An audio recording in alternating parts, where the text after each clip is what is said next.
वहां सब विस्मृत हो जाता है, अपने अपने कर्मों का भोग भोग रहे। अब इसी पृथ्वी लोक में कहीं ना कहीं तो हम पीछे थे।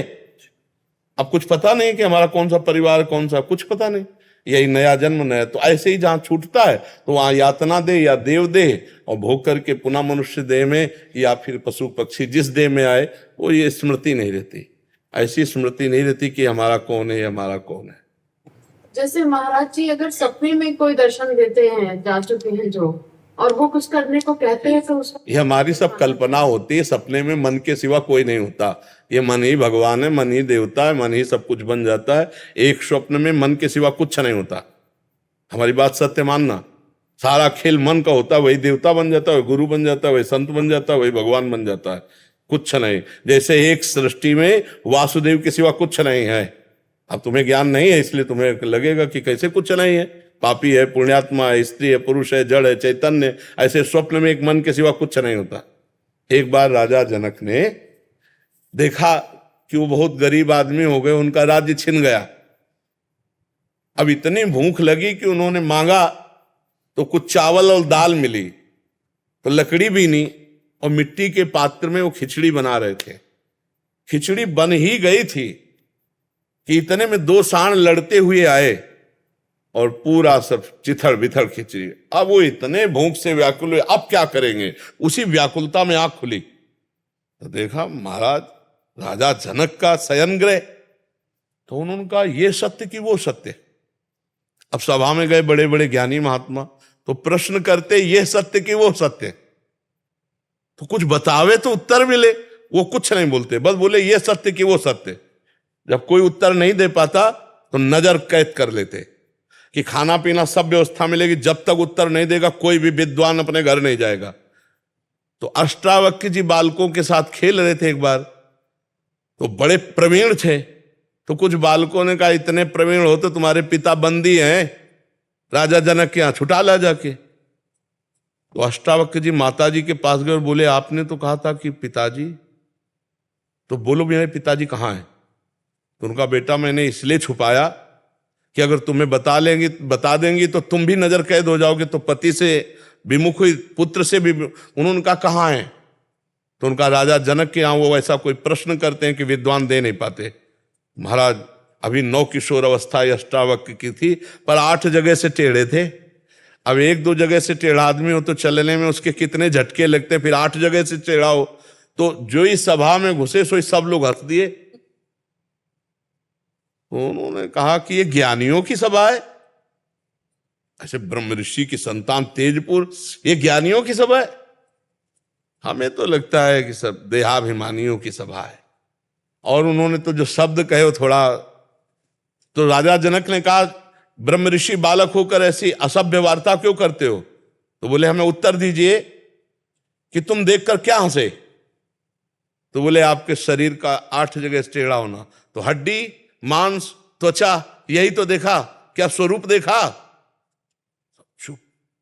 अब तो बड़े बड़े सब ज्ञानी चुप कि तुमने हड्डी, मांस, त्वचा ही तो देखा, यही तो ढांचा टेढ़ा है। तुमने आत्मा देखी क्या, तुमने ज्ञान देखा क्या। अब सब चुप। बोल राजा जनक तेरा प्रश्न क्या है। बोले ये सत्य कि वो सत्य। बोले ना ये सत्य ना वो सत्य। बोले कैसे। बोले जब तू जग रहा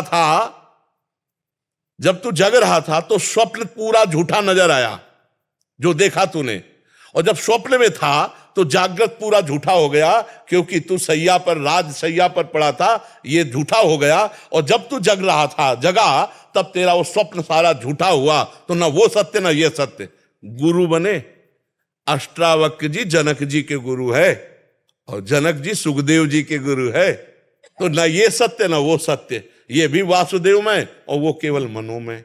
अब अगर ज्ञान की बात पूछोगे, अब वहां स्वप्न विचारक के पास जाती तो तुम्हें बताता अलग, लेकिन यहाँ अध्यात्म है, यहाँ पूरा पत्ता साफ है, पूरा का पूरा झूठा है, स्वप्न भी और जागृत भी। उमा कहूं मैं अनुभव अपना, सत हरिभजन जगत सब सपना। जब ये भी सपना और वो भी सपना, तो जब ये सत्य लई तो वो सत्य कहला, ये सत्य ल वो सत्य। अब आप समझ लो जैसा आप समझ पाओ। महाराज जी ये जो 15 दिन के अंदर क्या करना चाहिए, जैसे मोक्ष प्राप्ति चलती रहे, 15 दिन क्या फॉलो करने चाहिए। ये जो पितर के हैं, हाँ, इसमें खूब नाम जप करना चाहिए और अपने उपरोहित के अनुसार पिंडदान की पद्धति जो होती है वो जरूर करना चाहिए। जो मतलब कुल धर्म के अनुसार जैसा लोक धर्म में है ना, वैसा करना, नाम जप करना चाहिए और पिंडदान करना चाहिए, और हो सके तो ब्रह्म ऋषियों को भोजन पवाना चाहिए, और अच्छा भाव बने तो सप्ताह की भागवत करवा लेना चाहिए अपने पितरों के उद्धार के लिए। समझ पाया? जो भी हम माला करते हैं या जो भी नाम जप करते हैं इस दौरान, वो सारा उनको समर्पित भी कर सकते हैं। पहले भगवान को, जैसे आप अपने घर का पैसा कहीं भेजना हो तो पहले बैंक में जमा कीजिए और फिर बैंक से ट्रांसफर कीजिए। ऐसे ही पहला अपना जो भी पुण्य है वो श्री भगवान को समर्पित कीजिए, फिर प्रार्थना कीजिए। तो वो जीव जहां होगा, तुम्हें तो पता नहीं ना, भगवान को पता है, वो वहां उसे भेज देंगे। आपका पुण्य जाते ही उसकी उन्नति शुरू हो जाएगी। वो जिस योनि में होगा, जहां होगा, उसकी व्यवस्था, जैसे जेल में भी हो ना, और आप पैसा भेजिए और सुविधा भेजिए तो उसकी सुविधा बढ़ जाएगी। तो ऐसे वो जीव अपने कर्मानुसार चाहे नरक गया हो, अब आप जो भी भजन भेजेंगे तो ही उसके नरक से उद्धार हो जाएगा, क्योंकि भजन पहले भगवान को, भगवान फिर उसका कल्याण कर देंगे। तो जो भी हम नाम जप करें पहले श्री कृष्ण को दें और उनसे प्रार्थना करें तो वहां पहुंच जाएगा। श्याम जीवनी शरण जी। राधा वल्लभ श्री हरिवंश। श्री हरिवंश, राधे राधे महाराज जी, आपके चरणों में कोटि कोटि प्रणाम। महाराज जी, मेरा प्रश्न यह है कि मेरा मन किसी चीज में एकाग्र नहीं हो पाता। जब मैं नाम जप करता हूं तो मेरा मन होता है कि मैं 84 जी का पाठ करूं, पर जब मैं 84 जी का पाठ करता हूं तो मेरा मन करता है कि मैं कीर्तन करूं। महाराज जी, अब मैं क्या करूं? मेरे को कुछ समझ नहीं आता। इसीलिए एक नियम बनाए जाते हैं कि हमको इतना पाठ करना है, पाठ के समय पाठ ही करना है, जप के समय जप ही करना है, सेवा के समय सेवा ही करना है। वो नियम बनाया जाता है। नियम से मन को रोका जा सकता है, बिना नियम के नहीं। अरे तो अभी कह रहा है कीर्तन करना है, अभी कह रहा पाठ करना है, फिर ये कहेगा हमें भोग करना है, हमको ये खाना है, हमको वो भोगना है, हमको वो देखना है, वो सुनना है। ये कोई ईमानदार थोड़ी है, ये तो बेईमान है। अभी अपवित्र मन का मतलब होता है बेईमान सलाहकार, और बेईमान जिसका सलाहकार हो उसकी मालिक की कैसी दुर्गति होगी, खुद अनुमान लगा लो। तो हम लोग फंस गए बेईमान सलाहकार में। ये हमारा मन बेईमान सलाहकार है, इसको ईमानदार बनाना होगा। इसको नाम जप करके, भगवद आश्रित से, भगवत लीला कथा सुन के, सत्संग करके इसको कठोरता पूर्वक सही मार्ग में लाना पड़ेगा। नहीं, इसकी दशा क्या है आप ईमानदारी से देखो। ये तो नाम जपने बैठोगे तो गंदी बातें चलाएगा, पूरी रील चला देगा वो तो ये बेईमान है कि नहीं? हमारा सहयोग नहीं कर रहा भजन में, अच्छी बात में सहयोग नहीं करता, और बुरी बात में 3 घंटे फिल्म देख लो, कहीं चला जाए तो हमें बताना। 3 घंटे मनोनुकूल फिल्म हो तो आप 3 घंटे फिल्म देख लो, कहीं मन नहीं जाएगा, उसी में बिल्कुल लगा रहेगा। कितना बेईमान है। हम 3 घंटे नाम कीर्तन करना चाहे तो नहीं लगेगा, भजन करना चाहे नहीं लगेगा, सत्कार्य में नहीं लगेगा, बुरे कार्य में पूरी रात भर नाच हो रहा हो तुम्हारे मनोनुकूल, पूरी रात भर कहीं नहीं जाएगा। और रात भर बैठकर एक दिन भजन करो, फिर देखो क्या हालत कर देगा तुम्हारी। भजन से कितना आपको निगेटिव परमाणु से युक्त करेगा मन। आप भजन तो शुरू करो। तो ये बेईमान सलाहकार है, इसको एक बार ठीक करना पड़ेगा, और ये ठीक होगा। गलत सलाह की बात आप इसकी ना मानो। इतना अलर्ट होगा तभी नाम जप वाला साधक अलर्ट रहता है। ये गलत सलाह मिनटों में पेश करता है। भोगे हुए भोगे को पुनः भोगने की इच्छा, तृष्णा, सुने हुए भोग को भोगने की तृष्णा, देखे हुए भोग भोगने की कामना, ये कामना, वासना, तृष्णा ऐसा बहुत दलिद्दुर है, बहुत मलिन है, बहुत बेईमान है। इस पर विश्वास नहीं किया जा सकता, ये कभी भी कुछ भी कहीं भी। तो इसको नियम में बांधा जाए। इतने माला नाम जप करना, तो जब नाम जप का समय तो हम नाम ही जप करेंगे। ये चाहे लाख हमसे कहे कीर्तन करो तो हम नहीं करेंगे, हम नाम जप ही करेंगे। पाठ के समय पाठ करेंगे, सत्संग सुनने के समय सत्संग सुनेंगे। जो हमारा दिनचर्या है उसको पक्की बनानी चाहिए, तभी नियम में बांध सकते हो, अन्यथा मन बहुत चंचल है। और सबसे ज्यादा बढ़िया नियम है उठते बैठते चलते फिरते खाते पीते हर समय राधा राधा राधा राधा। बहुत जल्दी ठीक हो जाओगे, बहुत जल्दी ठीक हो जाएगा मन। अगर इसको इस नियम में बांध पाओ कि चलते फिरते उठते बैठते खाते पीते सोते जागते जो सब राधा राधा राधा राधा, बहुत जल्दी ठीक हो जाओगे। ये खाई हुई दवा है, ये जो हम बता रहे हैं ना, ये अपने की हुई अपनी खाई हुई दवा है। बहुत आनंद। एक होता पढ़ा लिखा बात बोलना, एक होता अपने अनुभव की बात बोलना। हमारा जीवन में लक्ष्य यही रहा है कि 1 मिनट भी हम भजन न छोड़ें। उठते बैठते चलते फिरते हर समय नाम का चिंतन, नाम का चिंतन। तो उसी का जो लाभ आप लोग ले रहे हो, वो उसी का लाभ ले रहे हो। तो मन को वश में करना है तो नाम नाम नाम चलाओ, उठते बैठते चलते फिरते। ये पागल मन जहां पवित्र हुआ, देखो इसका सहयोग भी होता है। अगर ये सहयोग ना देता तो आप यहाँ आके नहीं बैठ सकते, और बैठ करके भी लाभ नहीं ले सकते अगर वो सहयोग ना दे, क्योंकि उसी से लाभ मिलता है। अब मन ना लगे ना तो तुम्हारे कान होते हुए भी तुम यहाँ बात नहीं सुन पाओगे, हम निकल जाएगी ऊपर से। और मन लगा के सुनो तो एक एक बात पकड़ के ले जाओगे कि आज की चर्चा में ये बात हुई, ये बात हुई। तो हमें मन का सपोर्ट बहुत आवश्यक है। ऐसा नहीं कि मन के बिना हम कुछ कर सकते हैं, नहीं, मन को जरूरी। अब इसको अपने पक्ष में लाना कठिन है, इसके पक्ष में तो सब लगे हुए हैं, मन के गुलाम तो सब हैं। मन को अपना गुलाम बना ले वही महात्मा है, चाहे पैंट शर्ट में हो, चाहे धोती कुर्ता में हो, और चाहे लाल पीले में हो। मन को चेला बना ले वही सच्चा गुरु, मन को जो गुलाम बना ले वही बादशाह। और मन का जो गुलाम है वो उसको घटिया आदमी, कुछ भी करवा सकता है, मन कुछ भी करवा सकता है। बहुत गंदा, बहुत गंदा। जहां सोच भी नहीं जानी चाहिए वहां क्रिया करवा रहा है। ऐसे मन को फिर नरक भोगना पड़ता है। तब फितरा इमाम बोलता है, मन की सलाह को आप पहले जांचिए, जो सलाह ठीक है उसमें दस्तखत कर दीजिए, जो गलत है उसको लाख प्रकार से धिक्कारिए। ऐसा नहीं हो सकता। और नाम जप कीजिए, अभी मन आ जाएगा धीरे धीरे आपके कब्जे में। हम लोगों को जन्म जन्म से मन ने अपने गुलामी में रखा है, जो चाहा है वो करवा लिया है।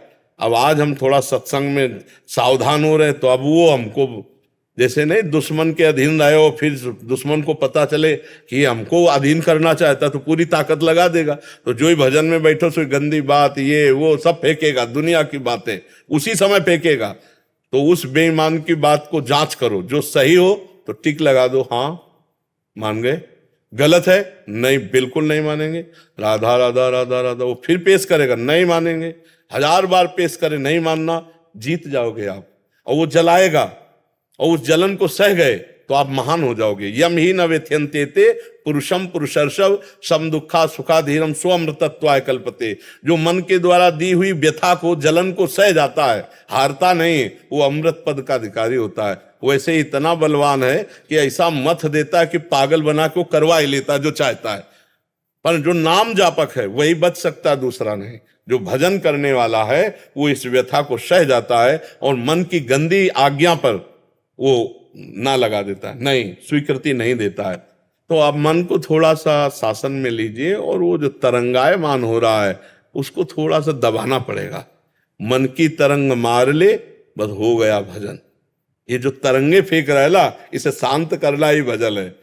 अब हम नाम जप में लगे, अगर वो कह रहा पाठ करना, नहीं, 11 माला गुरु मंत्र के जपने के बाद अब हम पाठ कर रहे हो, कह रहा नाम कीर्तन का, नहीं, 12 पद चतुरासी जी के पढ़ने के बाद एक नियम बना लो तो उसको धीरे धीरे बस में कर सकते हैं। मैं वाराणसी से आया हूँ महाराज जी, वाराणसी से आया हूँ। आप जी जी, ललिता घाट पर रहता हूँ महाराज। महाराज जी थे हमारे, भारती जी महाराज जी, गुरु महाराज जी थे। 109 वर्ष में शरीर शांत हुआ, अभी 4 महीना पहले महाराज जी उनका सेवा करता था। अहो भाग्य, जो संत गुरुजनों की सेवा का सौभाग्य, अहो भाग्य। उसी से देहाभिमान नष्ट होता है। बड़े बड़े साधन पद्धति करने पर भी देहाभिमान गलित नहीं होता, पर गुरुजनों की सेवा से देहाभिमान गलित हो जाता है। इसीलिए उपनिषद तत्व का दर्शन करने के लिए गुरुजनों की सेवा अनिवार्य है। ये न तो प्रवचन से प्राप्त होता है, न प्रवचन सुनने से प्राप्त होता है, न बहुत बुद्धिमान को प्राप्त होता है। आत्मस्वरूप गुरुदेव जिस पर कृपा कर दे, मोक्ष मूलम गुरु कृपा, उसी को प्राप्त होता है। बड़े भाग्यशाली हैं जिनको गुरुजनों की सेवा में अनुराग है। करना पड़ता है, एक होता है ऐसा, और एक होता है कि हमारा जीवन है, गुरुजनों की सेवा ही हमारा जीवन है। तो एक बार आद्य गुरु भगवान शंकराचार्य जी की श्रीअंग सेवा में, क्या त्रोटकाचार्य जी सेवा में रहते थे। तो एक दिन किसी श्लोक की व्याख्या करने के लिए प्रार्थना की आद्य गुरु शंकराचार्य जी से। तो उन्होंने कहा कि त्रोटका जी को आ जाने, तो कहा उनके सामने क्या सुनाना, क्योंकि वो हर समय देश सेवा में रहते थे आद्य गुरु के। तो उनका कि वो तो कभी स्वाध्याय नहीं करते, कभी कोई श्लोक का अर्थ बैठ के नहीं सुनते, और शरीर सेवा में ही। तो उनका गुरु सेवा को तुम लघु समझते हो? आए तो उन्हीं से कह दिया व्याख्या करो। तो जो मूकम करोति वाचालम पंगुम लंघयते गिरि, उसी श्लोक की व्याख्या वो ऐसे सबको आश्चर्यचकित हो। जो गुरु की लंगोटी धोता है, जो गुरु की चरण सेवा में रहता है, वो उसके लिए कुछ दुर्लभ नहीं। पर ये बहुत सौभाग्यशाली जन होते हैं जो दैन्य भाव से गुरु सेवा में अपने आप को समर्पित कर दे, तो बोध भी हो जाएगा और भगवत प्रेम भी हो जाएगा। गुरु साक्षात परब्रह्म है, बस परब्रह्म भावना से उनकी सेवा बन जाए तो सेवा से ही बड़ा दुर्लभ ज्ञान प्राप्त होता है। जो काम क्रोध पर विजय प्राप्त करना है बहुत कठिन है, नहीं, देह भाव को छोड़ पाना बहुत कठिन है, पर गुरु कृपा से सब सहज सरल हो जाता है। पूज्यपाद उड़िया बाबा जी महाराज बड़े महापुरुष हुए, उनका बहुत प्रयास करने पर भी जब विकारों पर विजय प्राप्त नहीं हुई, तब गुरु कृपा ही एक आश्रय मिला जिससे निर्विकार स्थिति जागृत हो गई। जो गुरु सेवक है वो निर्विकार हो जाए, यदि वो सुसुख वांछा का त्याग कर सके। गुरुपद पंकज सेवा तीसरी भक्ति अमान्य। तो बहुत सुंदर है, गुरु सेवा ही सब कुछ है। अभिनव निगम जी। जय जय श्री राधे। राधे राधे महाराज जी, आपके चरणों में कोटि कोटि प्रणाम। गुरुदेव भगवान, भगवान के अत्यंत प्रिय भक्तों के क्या लक्षण होते हैं? कोई भगवान का अत्यंत प्रिय भक्त कैसे बन सकता है? सबसे पहला लक्षण भक्त का है भगवान का निरंतर चिंतन। देवर्षि नारद जी कहते हैं तदर्पिता अखिलाचारिता तद्विस्मरणेन परम व्याकुलते। सबसे पहला लक्षण, जितने भी आचरण हों वो भगवान के लिए हों और भगवान को समर्पित किए जाएं, और भगवान का निरंतर इतना स्मरण प्रिय हो जाए कि जैसे मछली को पानी प्राण प्रिय है, अगर उसको अलग कर दे तो छटपटाने लगेगी, वो प्राण त्याग देगी। तद स्मरणेन परम व्याकुलतेति, भगवान के स्मरण में इतनी प्रियता हो जाए कि ऐसा लगे कि भूल गए क्या, तो उसके प्राण व्याकुल हो जाए। उत्तम भागवत के लक्षण। त्रिभुवन की राज्य लक्ष्मी देने पर भी जो आधे पल के लिए अपने प्रभु का स्मरण ना छोड़े उसे महाभागवत कहते हैं। पहला, सबसे पहला, अगर ये है तो सब लक्षण आ जाएंगे, ये नहीं तो नहीं माना जाएगा, कि वो फिर वो दंभ पाखंड बना रहता है। हर समय अपने प्रभु का आंतरिक मनन, आंतरिक स्मरण, आंतरिक चिंतन, एक तार तैल धारावत तन्मयाहा, अपने इष्ट में तन्मय रहना। दूसरी बात, अपने इष्ट के मार्ग में चलने पर जितने भी द्वंद्व आए उनको सहना। जैसे मान है और अपमान है, तो मान में हर्ष रूपी विकार होता है और अपमान में शोक रूपी विकार होता है। तो ना हर्ष आने पावे ना शोक। सम शत्रु मित्र सम जानि, मान मान अपमान सम, दुख सुख लाभ न हानि। इस मार्ग के पथिक की ये स्थिति होनी चाहिए कि दुख सुख में, लाभ हानि में, स्वस्थता अस्वस्थता में, मान अपमान में, निंदा स्तुति में समान भाव, हर समय भगवत स्मरण और इन द्वंद्वों में समान भाव होना। जब कोई बड़े से बड़ी विपत्ति और बड़े से बड़ी संपत्ति में भी ना फूले ना भूले, हर समय भगवान की स्मृति में, वो द्वंद्व विमुक्ता, जो द्वंद्वों पर विजय प्राप्त कर चुका है। तीसरा लक्षण, योग क्षेम की भी चिंता ना करने वाला। भगवान ने गीता में कहा अनन्यस चिंतयन्तो माम ये जनाः परिपासते तेषां नित्याभियुक्तानां योगक्षेमं भाम्यहम्। जो मेरा अनन्य चिंतन करता है उस भक्त का मैं योगक्षेम वाहन करता हूँ। जो भगवान से भी अपने योगक्षेम की चाह न करे, जाहि न चाहे कबहु कछु, तुम सन सहज सने। उत्तम भक्त की बात कर रहा हूँ, नहीं तो वो फिर अर्थार्थी या वो जिज्ञासु इनमें आ जाएगा, उत्तम भक्त में नहीं आएगा। अगर वो धन चाहता है, मान चाहता है या किसी भी तरह की कोई चाहत है तो इनमें आएगा, अर्थार्थी जिज्ञासु। उत्तम भक्त की बात में जो भगवान से भी कोई चाह ना करे, सकल कामना हीन जे राम भगति रसलीन। और सबसे बड़ा दोष होता है जीव में अहंकार। जो किंचन मात्र किसी भी क्रिया, किसी भी स्थिति में अपने आप को नहीं देखता, अपने भगवान की कृपा को देखता रहता है कि भगवान की कृपा से भजन हो रहा है, भगवान की कृपा से देश सेवा हो रही, भगवान की कृपा से हमारे अंदर जो सद्गुण है, अहंकार रहित भक्त जो है वो अहंकार रहित होता है, जिसके किसी भी तरह का कोई अहंकार नहीं है और जिसके किसी भी तरह का कोई बल नहीं है। जैसे धन बल, तपस्या बल, व्रत बल, तीर्थ बल, बड़े बल होते हैं। सुनेरी मैंने निर्बल के बलराम, अपबल, तपबल और बाहुबल, चौथो बल है दाम, सूर किशोर कृपा ते सब बल हारे को हरिनाम। जो पूर्ण भगवत आश्रित है, पूर्ण भगवत बल वाला है, पूर्ण भगवत भरोसा है, किंचन मात्र किसी द्वंद्वों में कोई भी प्रभाव नहीं पड़ता है, निरंतर अखंड भगवत स्मृति परायण है, ये कुछ बाहरी लक्षण भक्त के हैं। भक्त और भगवान की महिमा को वेद और सरस्वती जी भी गाते रहे तो पार नहीं पाएंगे, क्योंकि भक्त भगवत चिंतन के प्रभाव से भगवान के अगाध सद्गुण संपन्न वैभव को प्राप्त हो जाता है। तो उसकी जैसे भगवान की महिमा कहना अनिर्वचनीय, ऐसे भक्त की भी महिमा कहना अनिर्वचनीय। कुछ लक्षण बताए जाते हैं जो हम आपको जैसे बता रहे ना, हाँ, और उसमें मान की चाह नहीं होती, उसमें मोह नहीं होता, उसमें किसी भी विषय भोग के संयोग में भोगने की इच्छा नहीं होती। जैसे भुने हुए चने में कितना भी खाद पानी लगाओ अंकुर नहीं होता, ऐसे ही जो आत्माराम पुरुष भगवत भक्त है, नहीं स्वात्मा रामम विषय में कृष्णाम भ्रमयति, वो जित संग दोषा होता है, वो निरंतर अपने स्वरूप में स्थित रहता है, उसमें किसी भी तरह की कोई कामना नहीं होती, वो हर द्वंद्वों पर विजय प्राप्त किए, सुख दुख में समान भाव, और वो दिव्य ज्ञान संपन्न होता है, परम ज्ञानी होता है। जो भक्त होता है उसमें दिव्य ज्ञान आता है, पढ़ा लिखा ज्ञान एक अलग होता है, दिव्य ज्ञान जो स्वयं भजन के प्रभाव से प्रकट हुआ है। ऐसे महापुरुष को भक्त कहते हैं, जो निरंतर दैन्य होकर भगवान के चिंतन में रमण करता रहता है। समझ रहे हैं जी। वीर सिंह जी, मध्य प्रदेश। श्री हरिराम। श्री हरिवंश गुरुदेव, आपके चरणों में कोटि कोटि प्रणाम। गुरुदेव, आंतरिक शत्रु बाह्य स्वजनों से मिली विपरीतता से बार बार मानसिक द्वंद पैदा करते हैं, ऐसे भजन बाधित होता है, मन विचकित होता है। वो भजन ही क्या जो प्रतिकूलता से बाधित हो जाए। अभी बच्चे हो परमार्थ में, अभी बच्चे हो, अभी परमार्थ के पथिक थोड़ी बने हो। प्रतिकूलता प्राप्त होने, जैसे घाव प्राप्त होने पर सूरवीर योद्धा को जोश आता है और शत्रु को पछाड़ता है, ऐसे ही जब प्रतिकूलता आती बाहरी या भीतरी, जो भक्त है वो सुदृढ़ होकर भगवान की स्मृति में तन्मय होकर हंसते हुए उस प्रतिकूलता को पछाड़ता है। प्रतिकूलता में बाधित हो जाए, मन उदास हो जाए, खिन्न हो जाए, ये सब भक्त के लक्षण नहीं। ये तो अभी प्रारंभिक शुरुआत है ककाहरा की। अभी आप मतलब परमार्थ के पथ पे नहीं हो।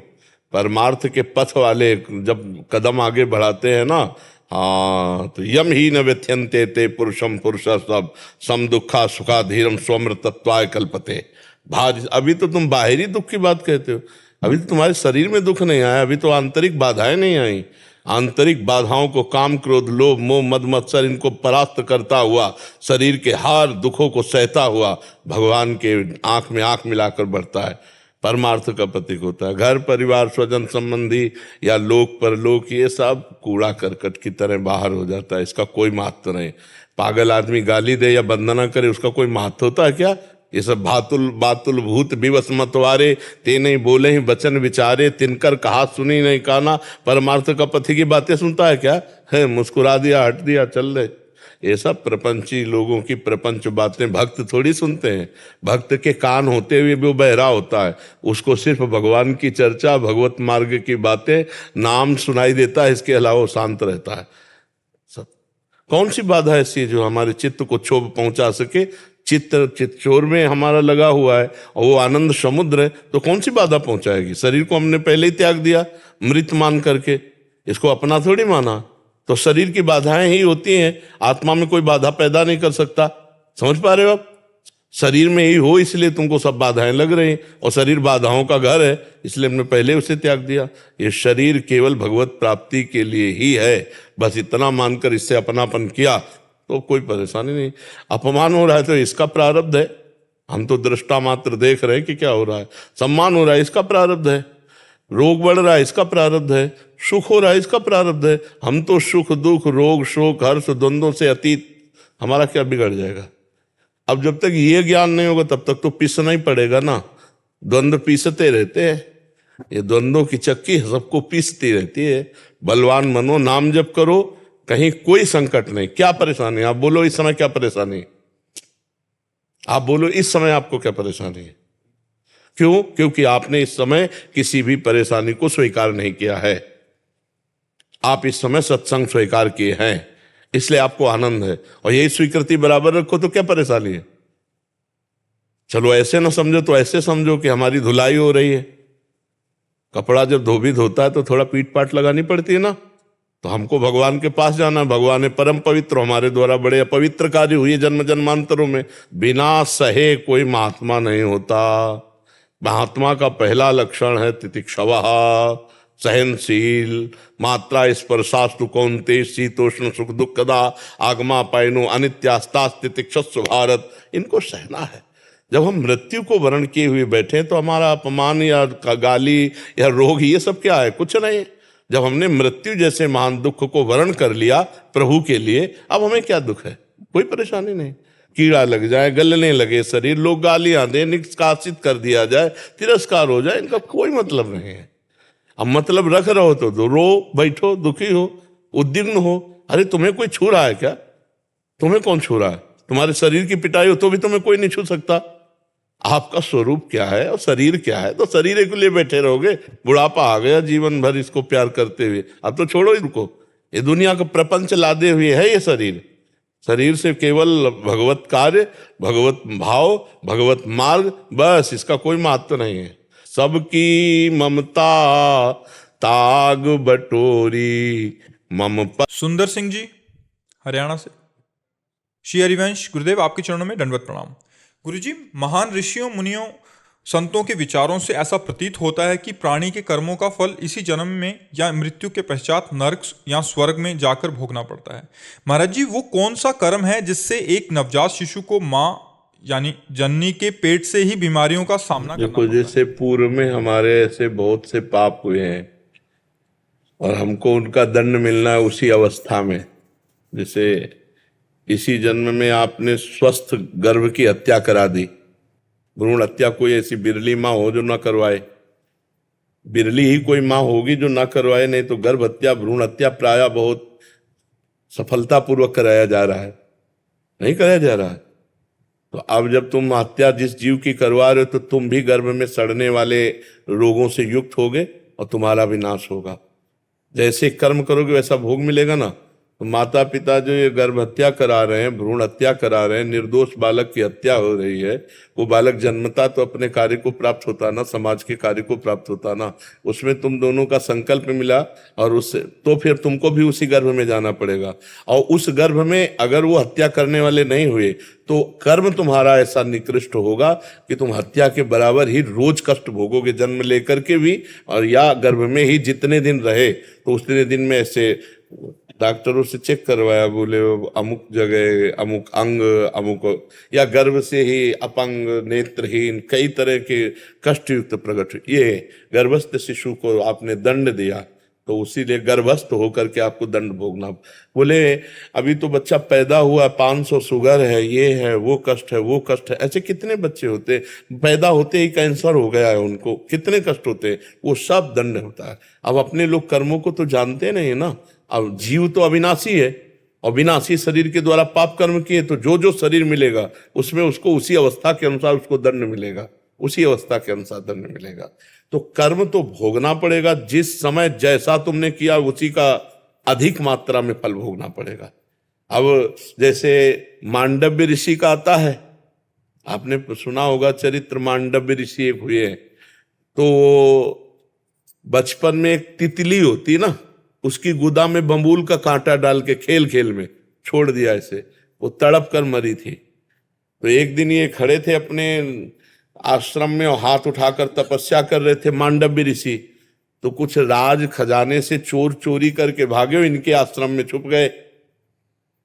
राजकर्मचारियों ने जब पकड़ा तो माल सहित चोर इन्हीं के आश्रम में मिले और ये ध्यानस्थ ऐसे खड़े थे, इनको भी उठा लिया कि नाटक कर रहा है बाबा जी भजन का और चोरों को साथ रखता है।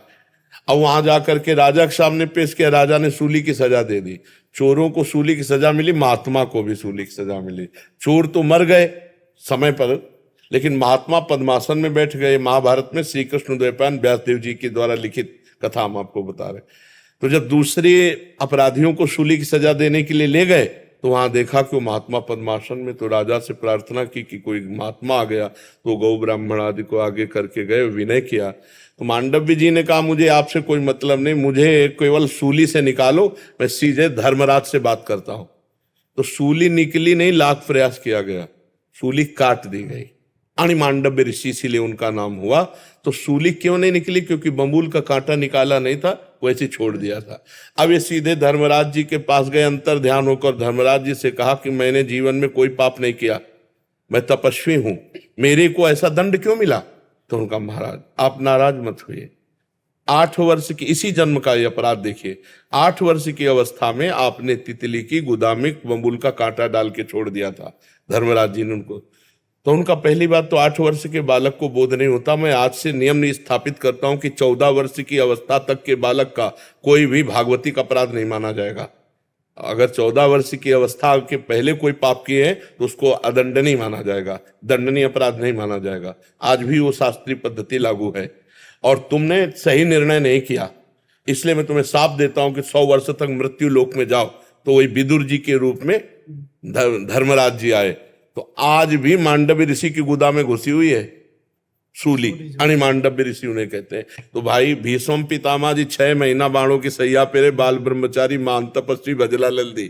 तो बड़े बड़ों को अपने कर्म का फल भोगना पड़ता है, और जिस अवस्था में जो कर्म किए जाते हैं उन अवस्था का फिर दंड हमें मिलता है। और भगवान बड़े कृपालु हैं, ये जन्म दंड भोगने के लिए केवल नहीं है। हाँ, भगवान का नाम जप करके हम संसार से मुक्त हो जाएं, हम भगवान के चरणों के प्रेमी भक्त बन जाएं, इसलिए है। तो हम कर्म परंपरा को नष्ट करने के लिए आए, भोगने के लिए केवल नहीं आए। इसलिए खूब नाम जप करो, राम कृष्ण हरि जो प्रिय लगे भगवान का नाम, और हम भगवान को प्राप्त हो जाएं। भगवान के नाम में इतनी सामर्थ्य है जो हमारे सारे कर्मों को भस्म कर दे। नाम संकीर्तनम यस्य सर्व पाप प्रणाशनम, भगवान का नाम कीर्तन ही समस्त पापों का नाश कर देगा। तो इसलिए खूब नाम जप करो, और ये कर्म परंपरा का ही नाश करके हम भगवान से मिले। बहुत जन्म हो गए भगवान से बिछड़े हुए, अब ये जन्म हम अपने प्रभु से मिले। क्यों? नारायण दास जी, राधा दासी जी, राधे गुरुदेव आपके चरणों में कोटि कोटि प्रणाम। महाराज जी ये कह रहे हैं कि ये कहीं से दीक्षित हैं। दीक्षा के समय हमें संप्रदाय और भाव के बारे में जानकारी नहीं थी। हम लड्डू गोपाल जी को वात्सल्य भाव से पूछते थे। आपके सत्संग से हमें पता चला कि भाव देह की प्राप्ति तभी होती है जब उस संप्रदाय। हाँ, इसीलिए दीक्षा ऐसे थोड़ी ले ली जाती कि 4 लोग ले रहे हैं हम भी ले लें। गुरु ऐसे थोड़ी बनाया जाता है। पहले ये पता लगाया जाता है कि जिनको हम गुरु बना रहे हैं उनकी उपासना क्या है, उनका भाव क्या है, और वो किस कोटि के हैं, किस भाव के हैं। ऐसा आजकल ऐसे ही लोग हैं, 4 दिन प्रवचन सुना, कंठी बंधवा ली, 5वें दिन कंठी उतार दी, उनकी बंधवा ली, फिर उनकी बंधवा। इससे बहुत हानि हो जाती है। ऐसे नहीं, गुरु बहुत समझ बूझ करके करो। एक बार गुरु कर लो तो गुरु परब्रह्म परमात्मा है, ऐसा भाव मान लो और उनके वचन मान लो तो आपका जीवन उद्धार हो जाएगा। अब ऐसे गुरु की अवहेलना बनेगी। मान लो आपको हम लड्डू गोपाल के उपासक हैं और गुरु जी ने दिया जुगल उपासना, और फिर गुरु के भाव से विपरीत भाव, तो ना ये सिद्ध होगा ना वो सिद्ध होगा, और अधकचरा जीवन होगा। हमें लगता है इसीलिए बहुत जानबूझकर समझ करके गुरुदेव का वर्ण करना चाहिए। जी महाराज जी, अभी क्या आज्ञा है हमारे लिए, हम क्या कर सकते हैं? अभी जो हमारे गुरुजी ने हमको दिया है गुरु मंत्र, उसका हम नियमित जाप करते हैं, करना चाहिए, और राधा नाम के जाप भी करने की कोशिश करता है कृपा से। हाँ ठीक है। तो महाराज जी अभी आप बताइए, हमारा मार्गदर्शन कर दीजिए। नहीं, हम ये कहते हैं कि जो गुरुदेव भगवान ने उपासना दी है उसी के अनुसार चलना चाहिए। सिद्धि जो है, परिपक्व अवस्था, देखो गुरुदेव में ऐसी निष्ठा होनी चाहिए कि जब सप्त ऋषियों ने आकर के कहा पार्वती जी से, नारद जी के उपदेश से भगवान शिव को पति बनाना चाहती हो, आप सुनो हम बढ़िया दूल्हा आपको दिलाएंगे, भगवान बैकुंठनाथ भगवान में। तो पार्वती जी ने कहा, तजऊ न नारद कर उपदेशु, आप कहें 7 बार महेशु। मैं अपने गुरुदेव नारद जी के वचनों का त्याग नहीं कर सकती, चाहे स्वयं इष्ट भगवान महादेव जी आकर 100 बार मुझसे कहें। कोटि जन्म लग रगर हमारी, बरऊं शंभु न तरहूं कुमारी, करोड़ जन्म लूंगी, हर बार तपस्या करूंगी और हर बार महादेव जी को पति रूप में। ये अनन्यता होनी चाहिए, अपने गुरु पर दृढ़ विश्वास, और गुरु जो उपदेश कर दिए उसी से हमारा उद्धार हो जाएगा। हमारे भाव माने हुए हैं कि हम गोपाल जी मान रहे, हम ये मान रहे, हम वो मान रहे, हमारे गुरुदेव जो भाव देंगे वो सिद्ध भाव होगा, उसी से हमारी भगवत प्राप्ति होगी। तो हमें अपने गुरुदेव पर दृढ़ विश्वास करके उनके वचनों के अनुसार चलना चाहिए। चंद्रशेखर जी सुंदरक वृंदावन से। राधे राधे। गुरुदेव भगवान, आपके चरणों में दंडवत प्रणाम। गुरुदेव, राधा रानी एवं आपकी कृपा से धामवास हो रहा है। आज के युग में भी भगवत प्राप्ति हो सकती है, इसकी प्रेरणा एवं विश्वास मुझे आपकी वाणी से हो गया है। महाराज जी, मेरा एक प्रश्न है। 5 देश स्थूल, सूक्ष्म कारण, महाकारण और अति कारण, और उनकी अवस्थाएं जागृति, स्वप्न, सुषुप्ति, तुर्य, कैवल्य, ये मन की होती हैं या आत्मा की? प्रवचन करता बनना है या भगवत प्राप्ति करनी? प्राप्ति के लिए शरीर से कोई भी पाप क्रिया मत करो, मन से कोई पाप संकल्प मत करो, वाणी से किसी की निंदा मत करो, स्वभाव में सरलता ले आओ, तीनों शरीर पवित्र हो जाएंगे। और जैसे शांत जल और चंचलता रहित निर्मल जल में नीचे तह में क्या दिखाई देता है, ऐसे ही भजनानंदी महात्मा को जिसका हृदय पवित्र है, शरीर पवित्र है, वाणी पवित्र है, उसे भगवान की कृपा से भगवान के तत्व का ज्ञान हो जाता है। सब कारणों का परम कारण परमात्मा ही है, परमात्मा के सिवा दूसरा कोई नहीं है। वही मूल प्रकृति बनता है, वही त्रिगुणात्मिका प्रकृति बनता है, वही महत्तत्व बनता है, वही त्रिगुण अहंकार बनता है, वही पूरी पंचभूतों से बनी हुई सृष्टि बन जाता है। पर यही तत्व ज्ञान को जो हमें प्राप्त हो जाएगा ना, तो सब माया प्रपंच मल हट जाएगा। तो इसलिए नाम जप करो, पवित्र आचरण करो। ज्यादा ज्ञान प्राप्ति की चेष्टा करने वाला भ्रमित हो जाता है, और जो ज्ञान के मार्ग में चल पड़ता है वो सच्चा ज्ञानी हो जाता है। ज्ञान का मतलब क्या है? अपनी इंद्रियों का संयम में करना। श्रद्धावान लभते ज्ञानम तत्परा संयतेन्द्रिया ज्ञानम लब्ध्वा परम शांति मच्रेणाधिगच्छति। अब लगो, जान लिया ना असत संसार है, उसके भोग से अपने को बचाओ। वीर हो तो काम विजयी बनो, क्रोध विजयी बनो, लोभ विजयी बनो, मद विजयी बनो, मोह विजयी बनो, मत्सर विजयी बनो। अभी भगवत साक्षात्कार हो जाएगा। समझ रहे हो? सब कारणों का कारण परमात्मा है, और उसमें चाहे जितने कारण जोड़ लो, सब कारणों का परम कारण परमात्मा है, और उसकी प्राप्ति होना ही सर्वसिद्धि है। और उसकी प्राप्ति होती है तन पवित्र, मन पवित्र, वचन पवित्र, स्वभाव पवित्र। अब उसके लिए नाम जप करो और अपनी इंद्रियों को जितेंद्री मनोनिग्रही अभी सब काम बन जाए। प्रवचन करता बनना हो तो एक वो अलग बात है कि सुन के दूसरे को सुना के छाप मार दो कि आप ज्ञानी हो, लेकिन अगर तत्व प्राप्त करना है तो भजन करो, गंदे आचरणों का त्याग करो, दैन्य बन के रहो। जैसे रुपया लेकर के चलो, दिखा दो तो कितने ठग लग जाएंगे पीछे, नहीं लग जाएंगे? अगर फटे झोला में रुपया डाल लो, फटा बोरा में, और निकल जाओ, कोई तुमसे पूछने वाला नहीं। तो इस संसार में यदि अपने को तुम कुछ ज्ञानी महात्मा या विद्वान या भगत जनाना चाहोगे, लुट जाओगे।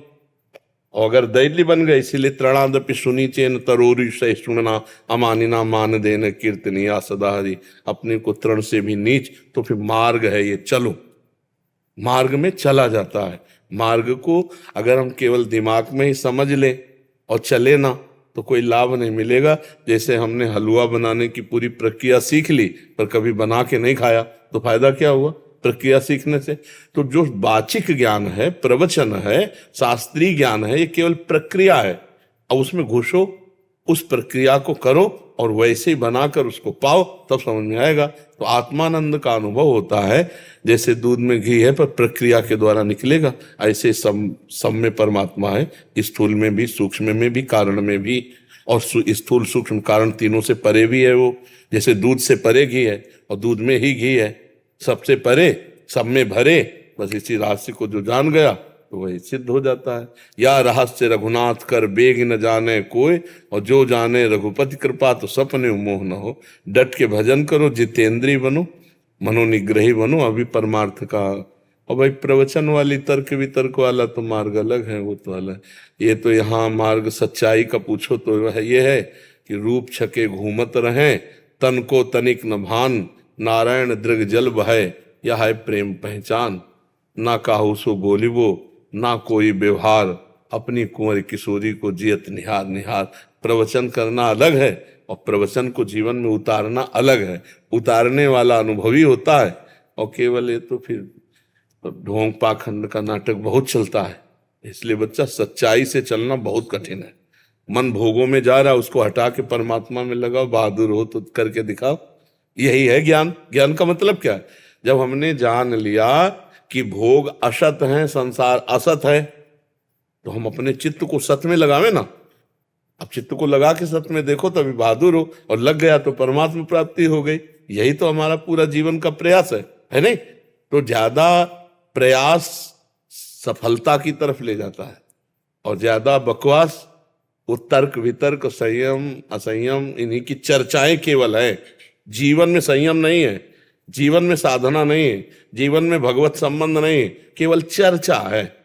तो चर्चा मात्र से, बातों से कोई काल पर विजय प्राप्त कर सकता है क्या? उसके लिए तो साधना करनी पड़ेगी, उसके लिए भजन करना पड़ेगा। नहीं, अब साधना क्या हो रही है? नहीं खान पान ते भावे है, नहीं कोमल वसन सुहावे है, सब विषय लगे ते खारा है, हरि आशिक का मग्न है। वो भगवान का प्रेमी वो अंदर ही अंदर घुट रहा है। कब प्रभु मिले, कैसे मिले, उसको कुछ ये अच्छा लगेगा, रुपया पैसा भोग सामग्री। ये तो बच्चा अगर प्रवचन करना बनना हो तो बात अलग, नहीं तो परमार्थ में है तो अपनी इंद्रियों का संयमन करके, मन को निग्रह करके परमात्मा में लगा दो, सब पता चल जाएगा क्या है। वही तो जनाता है क्या है। नहीं, तुम थोड़ी जान सकते हो। सोई जाने जे देव जनाई, वो जना देगा। उसका भजन करो, डट के भजन करो, अभी वो बता देगा अपना परिचय। और जानत तुम्हें हो जाए, जब जान गए तो तुम भी भगवत स्वरूप हो जाओगे।